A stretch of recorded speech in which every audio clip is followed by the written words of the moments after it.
ಇವತ್ತು ಬರ್ತೀಯ ಅಂತ ನನಗೆ ಗೊತ್ತಿತ್ತು. ಅದ್ ಹೇಗೆ? ನೆನ್ನೆ ರಾತ್ರಿ ನನ್ ಕನಸಲ್ಲಿ ಬಂದಿದ್ದೆ. ಥ್ಯಾಂಕ್ ಯು ಕಣೆ, ನೀ ನನ್ ಪಾಲಿನ ವಜ್ರ, ನೀ ನಂಗೆ ಸಿಕ್ಕಿರೋದ್ ಪುಣ್ಯ. ನನಗೂ ಹಾಗೆ ಅನಿಸ್ತಾ ಇದೆ ಕಣೆ. ನೀವು ಸಿಕ್ಕರ ಪುಣ್ಯ ಅನಿಸ್ಕೊಳ್ಳೋದು ಫ್ರೆಂಡ್ ಅದಾರೇನ್ರಿ? ಹೆಂಗಸ್ರ ವಿಷಯಕ್ಕೆ ಬರ್ಬೇಡ, ಸುಮ್ಮನಿರ. ಸ್ಯಾರಿ ಸೆಲೆಕ್ಷನ್ಗೆ ಹೋಗಿದ್ದೆ, ನಾನೊಂದು ರೇಷ್ಮೆ ಸೀರೆ ತಗೊಂಡೆ, ಹಾಗೆ ನಿನಗೂ ಒಂದ್ ತಗೊಂಡ್ ಬಂದೆ. ರೇಷ್ಮೆ ಸೀರೆನಾ? ಯಾಕೆ? ನೀನು ನೋಡಿ ತುಂಬಾ ವರ್ಷಗಳಾಗಿತ್ತಲ್ಲ, ಅದಕ್ಕೆ ತಂದೆ. ನಾನು ಒಬ್ಳೆ ಸುತ್ಕೊಂಡ್ ಮೇರಿದ್ರೆ ಏನ್ ಚೆನ್ನಾಗಿರುತ್ತೆ ಹೇಳು? ಅಕ್ಕ, ಸೀರೆ ತುಂಬಾ ಚೆನ್ನಾಗಿದೆ. ನಿನ್ನ ಹತ್ರ ಈ ಕಲರ್ ಸೀರೆ ಇರ್ಲಿಲ್ಲ ಅಲ್ವಾ? ಇಟ್ಕೋ. ಕಲ್ಪನಾ, ನೀ ನನ್ ಮನ್ಸನ್ನ ಎಷ್ಟ್ ಚೆನ್ನಾಗಿ ಅರ್ಥ ಮಾಡ್ಕೊಂಡಿದ್ಯಾ. ನಮ್ ರಿಲೇಟಿವ್ ಮನೇಲಿ ಇದೀನಿ, ಅಲ್ಲಿಂದ ಮನೆ ಖಾಲಿ ಮಾಡ್ಕೊಂಡ್ ಬಂದ್ಬಿಡ್ಲಾ? ಬೇಗ ಬಾರೆ. ನಾಳೆನೆ ಬಂದ್ಬಿಡ್ತೀನಿ. ಬಾಯ್ ಬಾಯ್. ಪರಮ, ನಿನ್ನೆ ಬಳೆ, ಇವತ್ತು ಸೀರೆ. ಪಿನ್ನೆ ಹಾಗೆ ಯಾರಿಗಾರ ಪಿನ್ ನೋಡೋದು ಅಡ್ಜಸ್ಟ್ ಮಾಡ್ಕೊಂಡ್ಬಿಡ್ತಾರೆ. ನಿನಗೆ ಖರ್ಚು ಕಡಿಮೆ ಮಾಡಿಸ್ತಾರೆ. ಎಷ್ಟ್ ಚೆನ್ನಾಗ್ ಕಾಣ್ತಿದೆ ಗೊತ್ತಾ ಈ ಸೀರೆಲಿ? ಎಲ್ಗೆ ಹೋಗಿದ್ದೆ? ಈ ಸೀರೆನ ನಮ್ ಏರಿಯಾದಲ್ಲಿ ಎಲ್ಲಾರ್ಗು ತೋರ್ಸ್ಕೊಂಡ್ ಬಂದೆ, ಹಾಗೆ ನಮ್ ಹೇಳಾ ಸಂಘದವ್ರಿಗೂ ತೋರ್ಸ್ಕೊಂಡ್ ಬಂದೆ. ಏನೇ ನೀನ್ ಕಸ ಗುಡ್ಸ್ತಿದ್ಯಾ? ಕೊಡೆ. ಇರ್ಲಿ ಬಿಡೆ, ಇದು ನಮ್ಮನೇನೆ. ನನ್ಗೂ ಕೆಲ್ಸ ಮಾಡಕ್ ಅವಕಾಶ ಮಾಡ್ಕೊಡೆ. ನನ್ ಗಂಡನ್ ಮನೇಲಂತೂ ನನಗ್ ಕೆಲ್ಸ ಕೊಡಲ್ಲ, ಇಲ್ಲೂ ಸುಮ್ನಿರ್ಬೇಕಾ? ಸಾರಿ. ಅಲ್ಲ ರೀ, ಇಷ್ಟೆಲ್ಲ ಕಷ್ಟ ಇಟ್ಕೊಂಡು ಪಿನ್ನ ಪಾಯಿಂಟ್ ವೈಶಾಲಿಗೆ ಬಳೆ ಯಾಕೆ ಕೊಟ್ರಿ, ರೇಷ್ಮೆ ಸೀರೆ ಯಾಕೆ ಕೊಟ್ರಿ? ನನ್ನ ಹತ್ರ ದುಡ್ಡಿತ್ತು, ಅದಕ್ಕೆ ತಂದ್ಕೊಟ್ಬಿಟ್ಟೆ. ನನ್ನ ಹತ್ರ ದುಡ್ಡಿದ್ದಾಗ ತುಂಬಾ ದಿಲ್ದಾರ ಖರ್ಚು ಮಾಡ್ಬಿಡ್ತೀನಿ. ಆದ್ರೆ ಈಗ ನಮ್ಮತ್ತೆ 20,000 ರೂಪಾಯಿ ತಗೊಂಡ್ ಬಾ ಅಂತ ಒಂದೇ ಸಮ ಕಾಲ್ ಮಾಡ್ತಿದ್ದಾರೆ. ಹಣದ ವ್ಯವಸ್ಥೆ ಆದ್ರೆ ಎಷ್ಟು ದಿನ ವಾಪಸ್ ಕೊಡ್ತೀರಾ? ನೆಕ್ಸ್ಟ್ ಮಂತ್ ಫಸ್ಟ್ ಗೆ ಬಂದ್ಬಿಡುತ್ತೆ. ನೋಡಿ, ನಮ್ಮ ಯಜಮಾನ್ರು ಶಿಪ್ ಅಲ್ಲಿ ಹೋಗಿದ್ದಾರೆ, ಎಲ್ಲಾ ಕಂಟ್ರಿನ ಸುತ್ತಾಡ್ಕೊಂಡ್ ಬರ್ತಾರೆ. ಆಗ ಎಷ್ಟ್ ಬೇಕೋ ಅಷ್ಟು ದುಡ್ಡು ಕೊಡ್ತಾರೆ. ಈಗ ನಮ್ಮ ಅತ್ತೆ ಮಾವನ್ ಕಾಟಕ್ಕೆ ದುಡ್ಡು ಕೊಡ್ಲೇಬೇಕು. ಅಂದ್ರೆ ನಿಮ್ ಗಂಡ ಕೊಡೋ ದುಡ್ಡನ್ನ ತಗೊಂಡೋಗ್ ನಿಮ್ ಮತ್ತೆ ಕೊಡ್ತೀರಾ? ಹೌದು, ದುಡ್ಡು ಕೊಟ್ಮೇಲೆ ನಮ್ಮ ಅತ್ತೆ 1-2 ತಿಂಗಳು ಚೆನ್ನಾಗೇ ನೋಡ್ಕೊಳ್ತಾರೆ. ಈ ವಿಷಯನ ನನ್ ಗಂಡನಿಂದ ಗುಟ್ಟಾಗಿಟ್ಟಿದೀನಿ. ಒಂದು ಹೆಣ್ಣು ಮಗು ಒಳ್ಳೇದಾಗತ್ತೆ ಅನ್ನೋದಾದ್ರೆ ನಾನ್ ಯಾಕೆ ಬೇಡ ಅನ್ಲಿ? ನಾನ್ ಸಹಾಯ ಮಾಡ್ತೀನಿ. ಹಾಗಾದ್ರೆ 20,000 ರೂಪಾಯಿ ನಾನ್ ಕೊಡ್ತೀನಿ ರೀ.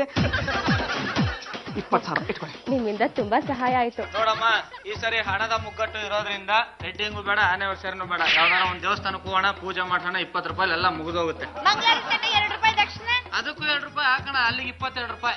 ನಿಮ್ ಯೋಗ್ಯತೆ ನನಗೆ ಗೊತ್ತಿಲ್ವಾ? ಅವ್ರೆ, ನೀವೀಗ ಮಾಡ್ಬೋದಾ?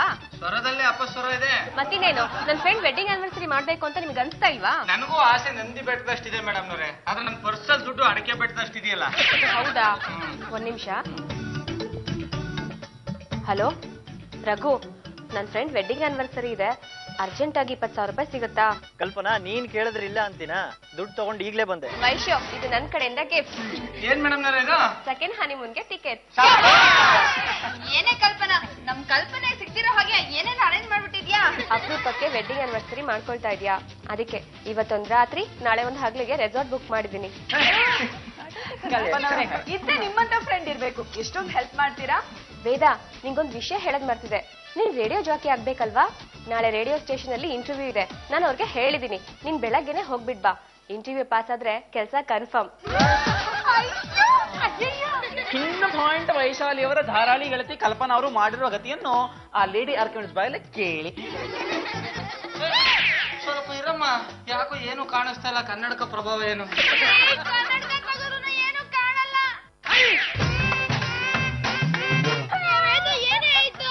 ನಾ ರೇಡಿಯೋ ಸ್ಟೇಷನ್ಗೆ ಇಂಟರ್ವ್ಯೂಗೆ ಹೋಗಿ ಬರೋದ್ರೊಳಗಡೆ ಮನೆನೆಲ್ಲ ಗುಡ್ಸಿ ಗುಂಡಾಂತರ ಮಾಡಿ ಒಡವೆ ದುಡ್ಡೆಲ್ಲ ದೋಚ್ಕೊಂಡು ಹೋಗ್ಬಿಟ್ಲು. ಬಂದು ಸೀರೆ ಬಳೆ ಕೊಟ್ಲು ಹೋಗ್ಬಿಟ್ಟ, ಅವಳೆ ಫ್ರೆಂಡ್ ಅನ್ಕೊಂಬಿಟ್ಟೆ. ಆದ್ರೆ ಆ ಬಳೆ ಸೀರೆನೂ ಹೊತ್ಕೊಂಡು ಹೋಗ್ಬಿಟ್ಟಿದ್ದಾಳೆ. ಯಾರು, ಯಾವ ಊರು, ಫೋನ್ ನಂಬರ್ ಏನು ಅಂತ ಗೊತ್ತಿಲ್ಲ, ಅಪರಿಚಿತರನ್ನ ಹೆಂಗ್ರಿ ಮನೇಲಿ ಇಟ್ಕೊಂಡ್ರೆ? ಇನ್ಸ್ಪೆಕ್ಟರ್, ಇನ್ಸ್ಪೆಕ್ಟರ್, ನನ್ ತಲೆ ಮೇಲೆ ಚಪ್ಪಡಿ ಕಾಲು ಎಳ್ದ್ಬಿಟ್ಲ ಅವಳು. ಇದನ್ನೆಲ್ಲ ಸ್ಟೇಷನ್ ಅಲ್ಲೇ ಹೇಳಿದ್ರಲ್ರಿ, ಇಲ್ಲಿ ಯಾಕ್ರಿ ಹೇಳಕ್ ಬಂದ್ರೆ? ನನಗ್ ಮನೇಲಿ ಇರಕ್ ಆಗ್ತಾ ಇಲ್ಲ, ಸಿಕ್ಲ ಅವಳು. ಬೆಳಗ್ಗೆ ತಾನೇ ಕಂಪ್ಲೇಂಟ್ ಕೊಟ್ಟಿದ್ದೀರಾ, ಅಷ್ಟ್ ಬೇಗ ಇಲ್ರಿ ಸಿಗ್ತಾಳೆ?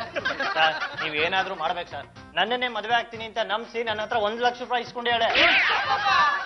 ಮದ್ವೆನೂ ಇಲ್ಲ, ಎಂಗೇಜ್ಮೆಂಟು ಇಲ್ಲಪ್ಪ, ಏನು ಇಲ್ಲದೆ 20,000 ದೋಚಿದಾಳೆ. ಇನ್ಸ್ಪೆಕ್ಟ್ರೆ, ಈಗಾಗ್ಲೇ ನನ್ ಮದ್ವೆ ಫಿಕ್ಸ್ ಆಗಿತ್ತು. ನೀನ್ ಆ ಮದ್ವೆನ ಕ್ಯಾನ್ಸಲ್ ಮಾಡ್ಕೊ, ನಾನ್ ನಿನ್ನ ಮದ್ವೆ ಆಗ್ತೀನಿ ಎಂದು ನಾನು ಒಪ್ಕೊಂಡೆ. ಇನ್ನು 3 ದಿನದಲ್ಲಿ ನಾನು ಮದ್ವೆ ಆಗದೆ ಹೋದ್ರೆ 10 ವರ್ಷ ನಾನು ಮದ್ವೆ ಆಗಲ್ಲ ಅಂತ ಶಾಸ್ತ್ರಿಗಳು ಹೇಳಿದ್ದಾರೆ.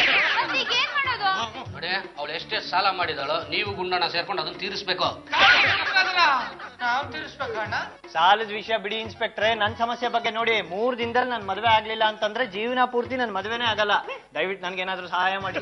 ಏನಂತ ಸಹಾಯ ಮಾಡ್ಲಿ? ದಿಢೀರಂತ ಯಾವ ಹುಡುಗಿನೂ ಸಿಗಲ್ಲ. ಈ ಮನೇಲಿ ವೇದ ಇದ್ದಾಳಲ್ಲ, ಇವಳನ್ನ ನನಗೆ ಕೊಟ್ಟು ಮದ್ವೆ ಮಾಡ್ಸಿ.